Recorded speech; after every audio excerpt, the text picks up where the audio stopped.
Welcome to this post-game media edition of Talking Hoosier Baseball. Today is Wednesday, March 15th, 2023. Yesterday, the Indiana Hoosiers traveled to Lexington, Kentucky to take on the Kentucky Wildcats, and it did not go well. The Hoosiers struggled with hitting, pitching, and defense, getting run-ruled 12-2 in 7 innings. The media, including IUBase.com, spoke to head coach Jeff Mercer immediately following the game. In that first inning, Levy looked pretty good, and he was actually using his fastball, which he didn't use in his last outing. Do you think he's worked up at this point? Yeah, it really was just kind of the second inning for all those guys. I don't know if it was the temperature or the cold or what it was, but he was better in the first inning, and then he got into good counts. He had guys, the hit by pitches were in the in 2 strike counts, 1-2 counts, limited an error to begin the inning, and then. Levy was I kind of thought he was in control, and obviously had a couple guys and had to get him out of there. But yeah, I kind of thought going into it he would give us, one time through the lineup, 2, maybe 3 innings, and then we could kind of see where the game was at and make decisions from there. Last year, a few times there would be some snowball innings, and this year I haven't really seen that, except for maybe a little bit today with the hit by pitches and stuff. Do you think that's sort of an anomaly with the cold today? Yeah, I would say that it was an anomaly. I'm not thrilled about it. With our series this weekend, getting moved up to Wednesday, Thursday, Friday, we were a little bit limited on what we can do in some of those situations, so that doesn't help.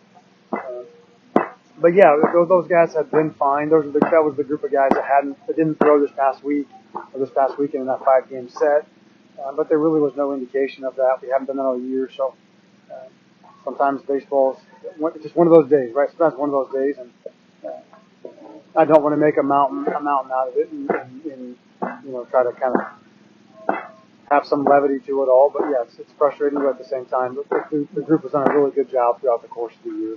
So I don't want to, come fly off the handle too much. You did mention the error. You've had a few costly defensive miscues over the last week or so. What's going on with that at this point? It's a great question. I don't think that we didn't play very well across the board today, for whatever reason. The games, the travel, the cold, doesn't really matter. We just didn't play very well. I guess that's frustrating. Routine errors, the errors start the second inning, it kind of veered off course from who we throw, what we do, how we manage the rest of the game. Just a routine play. We just make a routine play. So. There's not a ton of drill work that you do for a 2-hopper and at the shortstop, but you just gotta make the play. You gotta get better at it. Devin today picks up another extra base hit. Is he someone that you're going to be expecting to use every single day of this series? Yeah, that's a great question. I got a lot of thinking to do on what we want to do moving forward. But Devin's done a terrific job. And man, oh man, he's really made his case strong for an increase in playing time and potentially be an everyday guy. And at some point in time, we'll have to cross that bridge. But he's done an awesome job, and I'm very proud of him.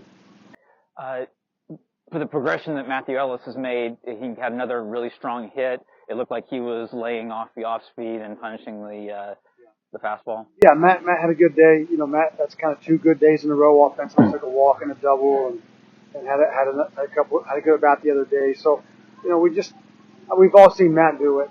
Sometimes we just get off to a slow start. That happens. It's part of the game. I've done it. We've all done it.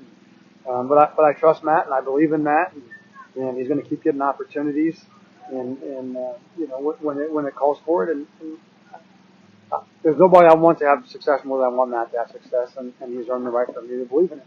Yeah, Matt and their first baseman, when he walked, it seemed, I guess, a little bit friendlier, but it seemed like their first baseman kind of talked to Matt after that 3-run homer. From your vantage point, did you see anything there? I didn't. When my thing about this, when someone tosses a bat, does a bat flip, when you don't play well, and you walk 10 guys or hit 10 guys or whatever, you hit 10 free bases, you make an error, and you chase ball 4 for strike 3 or 4 times, and you put yourself in that situation where you just don't play well. You don't play well in any phase of the game. And if someone hits a 3-run homer and wants to toss a bat, you put yourself in that position. So, if everyone wants to get upset, don't play poorly. Don't play poorly in all 3 phases of the game, and don't put yourself in that position. And they have the right to celebrate how they want to celebrate. We have the right to do how we want to do it. So I didn't see it. I don't really know all I know is that we didn't play well, and when someone does that, if you don't play well, like, you get what you deserve, and today we deserve the air bucket. Do you have a decision made as to who will start tomorrow and Thursday? What is tomorrow? Tomorrow's Wednesday. I think we're starting Whitaker tomorrow, and then Risedorf Thursday, and then I think Senard on Friday. And then we'll obviously have kind of the regular group that should be all good and ready to go.